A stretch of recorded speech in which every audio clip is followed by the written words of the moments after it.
Welcome to Champa's kitchen. আজ আমি তৈরি করব মৌলা মাছের চচ্চড়ি। এর জন্য মৌলা মাছটাকে কেটে দিয়ে নুন হলুদ মাখিয়ে নিয়েছিলাম। এদিকে কড়াতে আমি একটু সরষের তেল দিয়ে মৌলা মাছগুলো ভালো করে ভেজে তুলে নিলাম। তারপরে ওই কড়াইয়ের মধ্যে আমি আবার সরষের তেল দিয়ে কালো জিরা ফোড়ন দিলাম।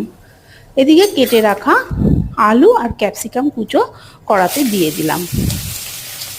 তারপর একটু নুন একটু হলুদ দিয়ে ভালো করে নাড়িয়ে নিলাম। নাড়িয়ে নেওয়ার পর আমি কুচনো পেঁয়াজ কড়াতে ছেড়ে দিলাম আর দিয়ে দিলাম কুচনো লঙ্কা। একটু নাড়িয়ে চাড়িয়ে নেওয়ার পর একটু সামান্য লঙ্কার গুঁড়ো দিলাম।